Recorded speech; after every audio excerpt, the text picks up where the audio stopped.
Oke Sobat Besti, kembali lagi dengan Besti Channel ya. Terima kasih udah menonton channel kita sebelumnya ya. Jadi kembali lagi bersama Besti Channel dan di sini dengan Alex ya. Seperti biasa kita masih ada di Jepang dan hujan-hujan gini enaknya ngapain ya teman-teman? Nah kalau kata Alex sih kita tuh enaknya nyari emas ya. Jadi sekarang Alex lagi ada di Toei Gold Mine Museum. Nah jadi pada video kali ini Alex akan menyampaikan kepada kalian beberapa hal ya di tempat wisata ini. Yang ini apa sih itu Toei Gold Mine? Nah cara kesini itu gimana sih teman-teman? Alex juga bakal infoin ke kalian. Dan harga tiket masuknya itu berapa sih? Apakah worth it untuk kesini? Selain itu sejarahnya dari tempat ini itu seperti apa sih? Dan yang terakhir apa sih hal yang bisa kita lakukan di sana? Oke, jadi seperti itu kita langsung aja ya. Jadi ini udah kita masuk ke Toei Gold Mine ya. Jadi di sini itu ada beberapa tempat ya. Ini tuh souvenir teman-teman.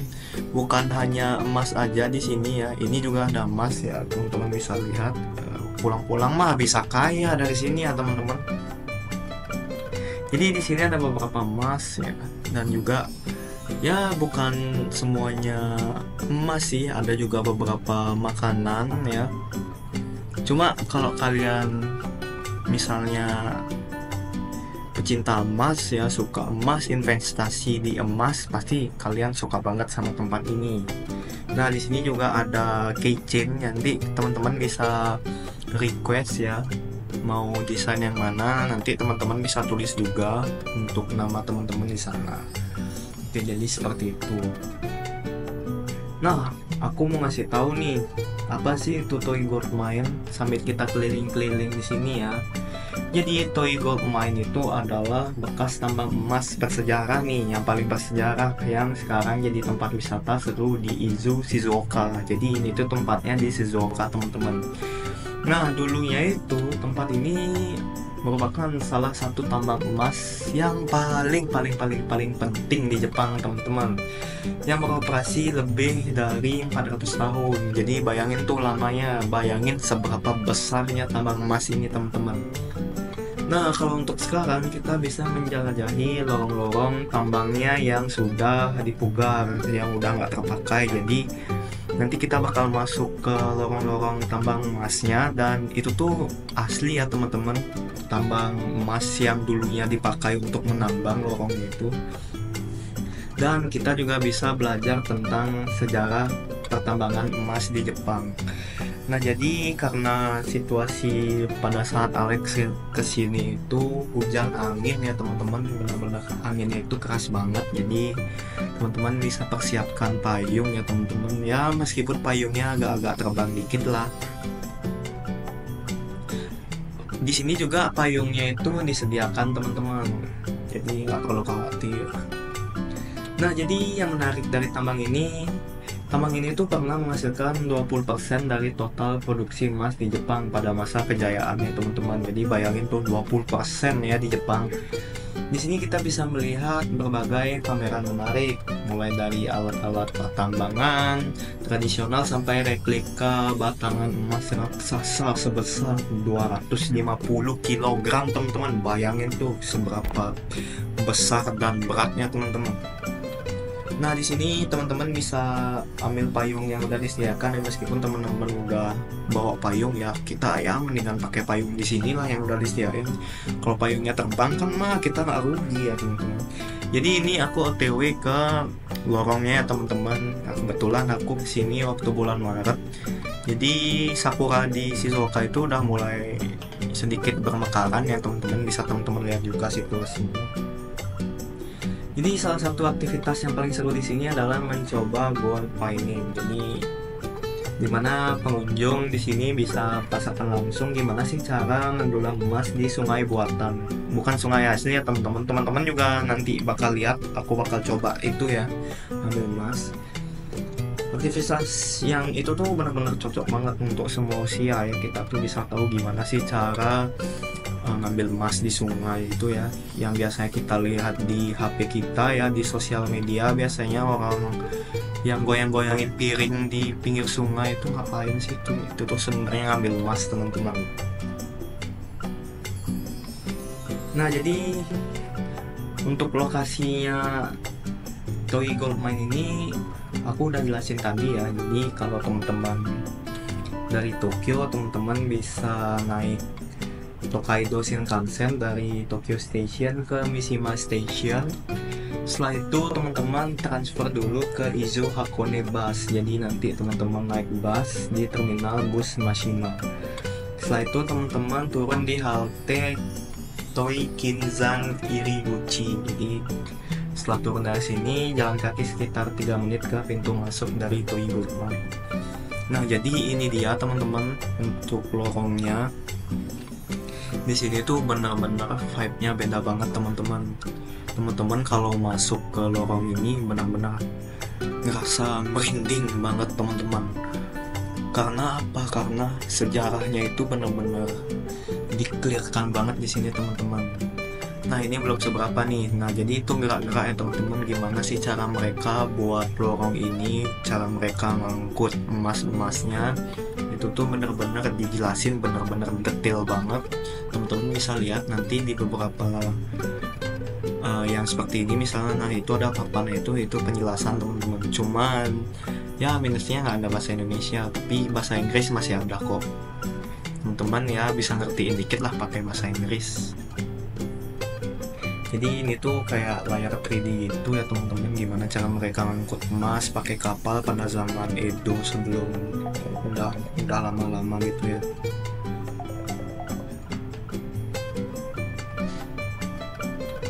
Jadi ini dia, kita masuk aja di sini teman-teman.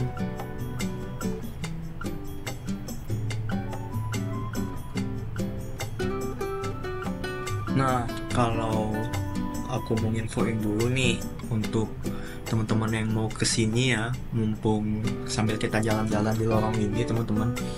Jadi untuk jam operasional dari Toei Gold Mine ini itu tuh dari jam 9 pagi sampai jam 4:30 sore teman-teman. Nah untuk harga tiket masuknya itu untuk ke Toei Gold Mine itu tuh cuma 1.200 yen ya, itu untuk satu orang. Kalau teman-teman misalnya kesini lebih dari 20 orang misalnya teman-teman sama berkelompok itu kesininya itu tuh cuma 1.100 yen doang per orang ya, kurang lebih sekitar 100 berapa ya, sekitar 150-an lah per orang. Kalau anak-anak itu cuma 600 yen atau ya kurang lebih sekitar 70.000 gitu teman-teman. Nah kalau itu kan cuma untuk biaya masuk ke Toei Gold Mine-nya doang teman-teman, kayak teman-teman cuma keliling di dalamnya doang, kayak ke lorong ini doang. Tapi kalau teman-teman kesini cuma buat keliling doang tanpa nambang emas, rugi dong. Ya rugi dong. Nah kalau teman-teman mau nambang emas, jadi nanti itu seperti yang udah Lex bilang tadi, itu tuh ada Sungai Buatan ya teman-teman. Jadi teman-teman bisa belajar gimana sih cara nambang emas di sini. Nah jadi untuk teman-teman kalau mau ngatur nambang emas di sini, kalau dewasa itu nambah lagi 1.000 yen doang per orang. Kalau anak-anak itu 800 yen. Jadi kita nanti belajar nambang emas di sana ya. Nah, teman-teman bisa lihat nih di sini. Nah, jadi ini tuh merupakan tori ya. Kita kan di Jepang udah biasa itu tori di mana-mana. Tapi kalau ini torinya itu beda guys. Jadi torinya ini tuh full emas guys. Jadi bukan pakai kayu ya. Jadi ini tuh emas teman-teman. Ya teman-teman bisa bayangin sendiri lah berapa harganya ya kalau emas sebesar itu teman-teman.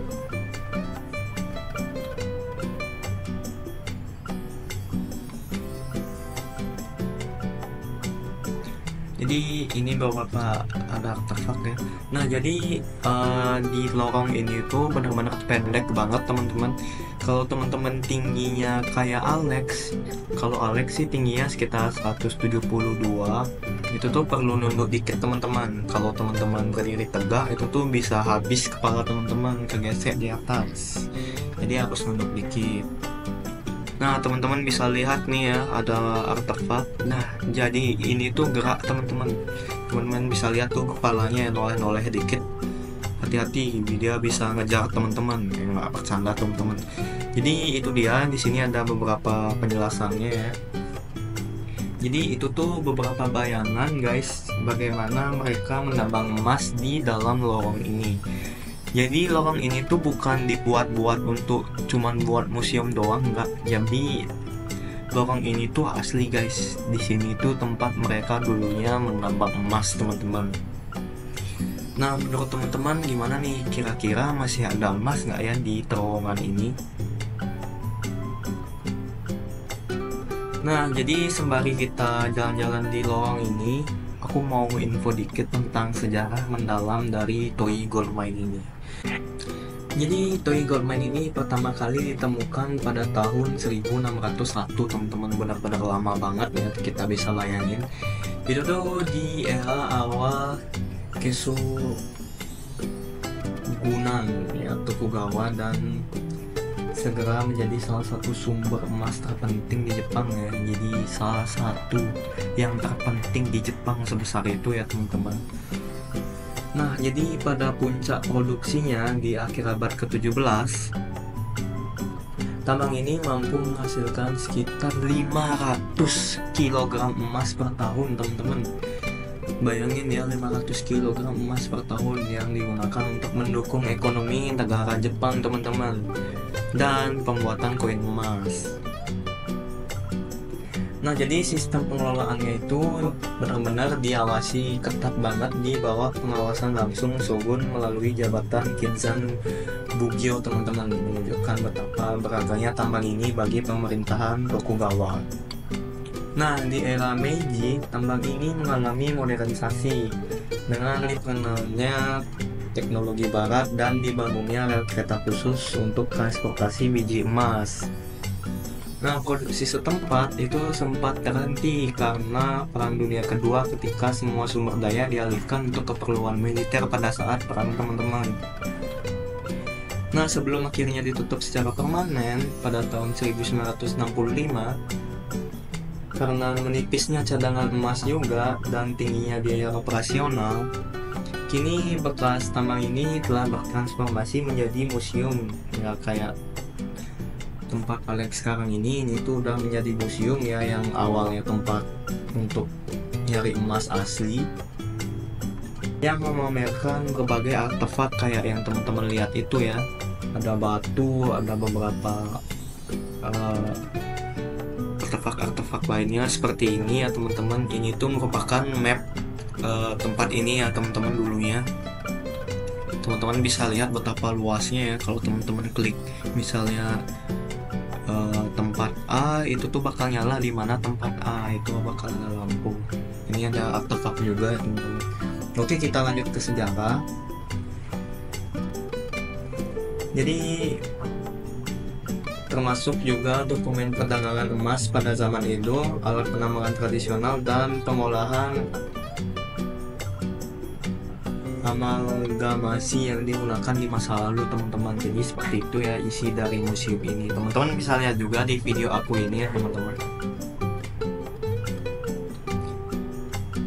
Nah jadi benar-benar oke banget sih untuk belajar tentang emas di Jepang. Nah ini tuh beratnya kalau teman-teman tahu itu tuh puluhan kilo sampai ratusan kilo teman-teman, hampir mustahil untuk dikeluarkan sih. Alex saja cuman geser doang, ngangkat aja nggak bisa ya. Jadi menurut Alex benar-benar mustahil sih untuk dikeluarin ya, kecuali teman-teman punya kekuatan dalam mungkin ya. Jadi videonya aku percepat. Nah ini dia tempat yang Alex favoritkan ya, tempat wajib yang teman-teman kunjungi di sini. Jadi ini dia tempat untuk menambang emasnya teman-teman. Jadi nanti kita pesan lewat layar itu ya teman-teman. Di sini juga teman-teman bisa beli piring untuk ngambil pasirnya itu ya teman-teman, entah apa namanya. Jadi teman-teman bisa lihat kalau satu orang anak-anak itu 800 yen, satu orang dewasa itu 1000 yen. Jadi nanti bakal keluar kupon seperti ini, kertas seperti itu, nanti kita kasih ke orang FO nya. Nanti kita bakal dikasih keranjang seperti ini teman-teman untuk naruh barang pribadi kita. Oke, kita langsung aja ke sungainya teman-teman. Ini bukan sungai asli ya, jadi ini tuh sungai buatan teman-teman.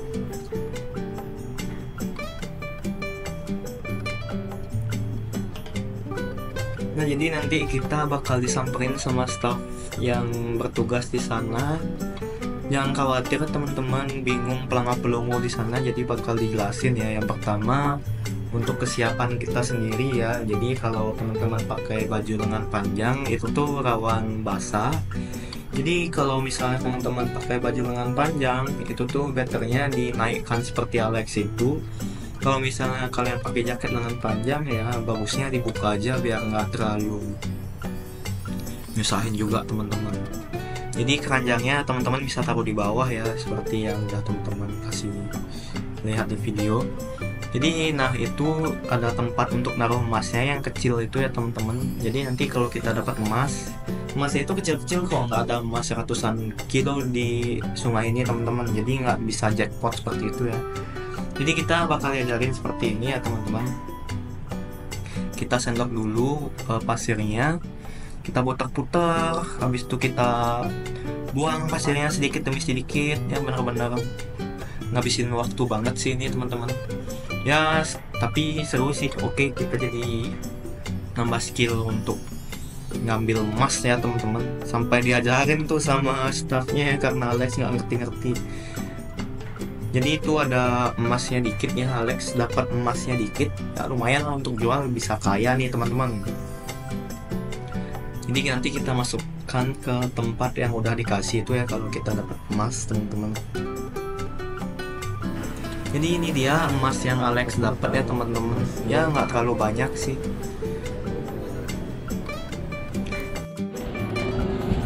Wih, dingin. Oke, tadi aku udah beli susu. Yang ini tuh cuma bisa dinikmatin di Izu. Jadi memang Izu guys, kan naik aku pas itu Izu Seno menurutku.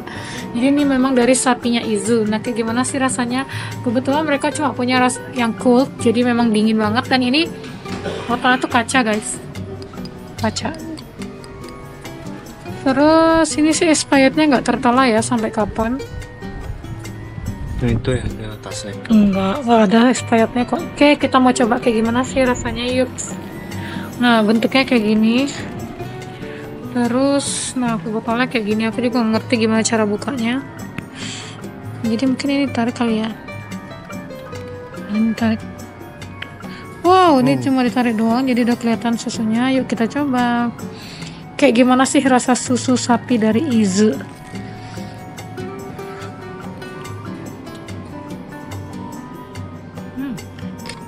Enak loh.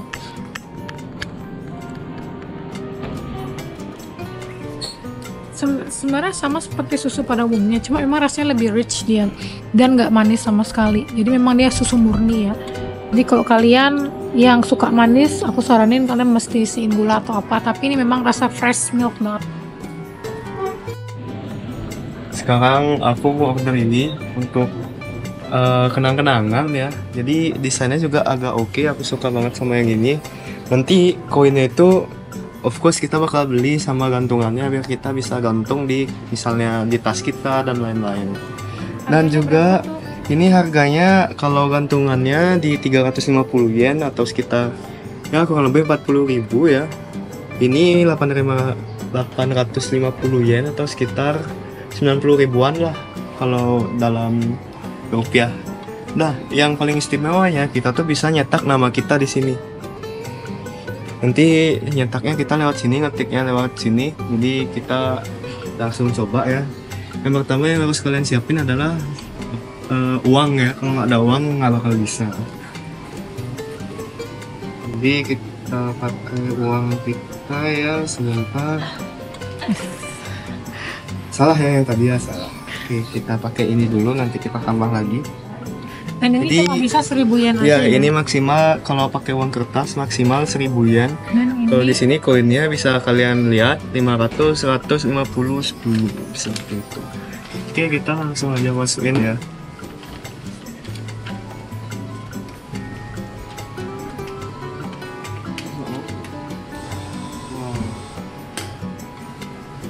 Wow.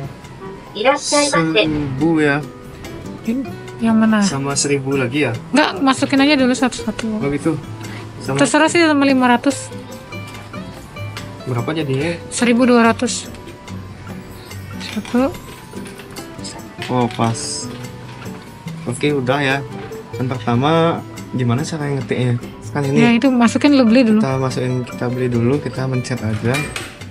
Oke, koinnya akan keluar di sini. ありがとうございます。 Mount Fuji, oke bisa kita lihat, luxury sekali. Dan lagi satu nih sisa, kita beli gantungannya. ありがとうございました。 Lihat. Oke, ini gantungannya. Jadi sekarang kita mau tulis nama. Emang bisa ditulis nih penuh gini? Bisa. Aduh.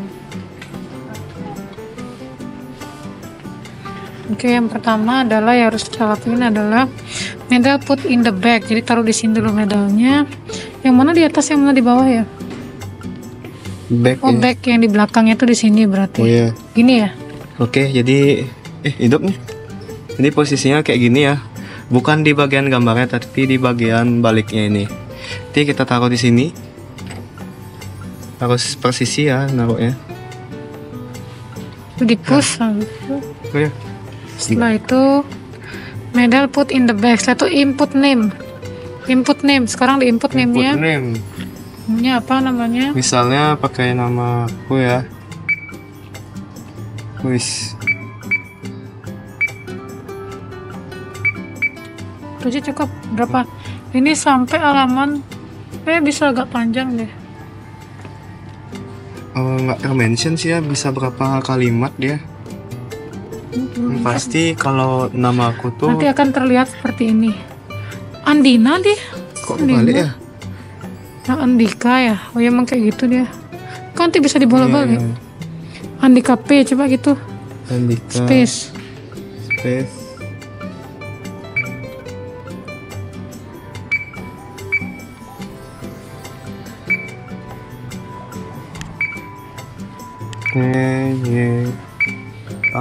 Oke. Oh ya mantap. Dan di sini ada tanggal ya. Oke, lanjut. Kita langsung, karena udah oke nama aku, kita langsung please press a start button. Oke, kita ini tombol start ya. Langsung start. Aku nggak mau ya. Oke. Terusin dikit. Eh.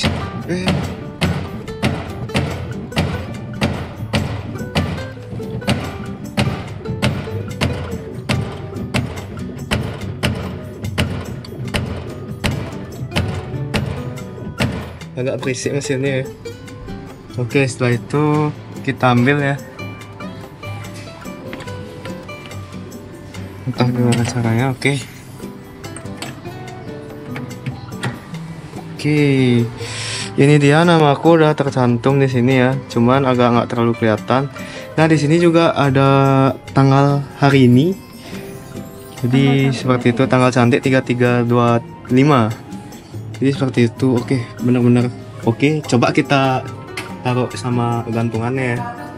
Seberapa keren sih kalau digantung di tas.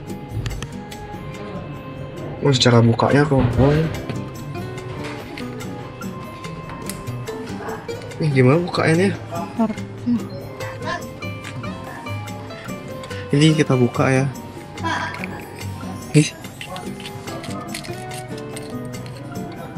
Oke, emas. Silakan Andika. Silakan Alex. Oke, jadi kita coba taruh ya, entah gimana caranya. Masukin aja di klub gitu. Agak susah, mungkin dari depan ya. Bentar, ada caranya nggak? Ya nggak kok, cuma masukin gitu aja. Aku juga kayak gitu. Oh, ya. Ada nih. Wow, keren. Oh, agak miring tapi bisa diatur sih nanti. Ini kurang lebih kayak gini ya nanti, bener-bener wow berlapis emas. luxury banget ya kelihatan. Apalagi ada namanya kita ya. Iya betul. Nah jadi kayak gini kurang lebih nanti keren ya. Jadi seperti itu ya, recommended lah untuk kenang-kenangan kalian ya, udah pernah ke Shizuoka, udah pernah ke Gunung Fuji. Nah jadi kurang lebih seperti itu perjalanan kita di Toigor Mine pada hari ini ya teman-teman. Untuk teman-teman siapa yang suka emas, itu tuh benar-benar recommended banget untuk belajar mendalam tentang emas di sini ya teman-teman. Oke, itu dia video aku. Jangan lupa like, comment, and subscribe. Dan kalau ada pertanyaan bisa tulis di kolom komentar ya. Dan jangan lupa di share ke teman-teman ya. Oke, see you in next video. Bye bye.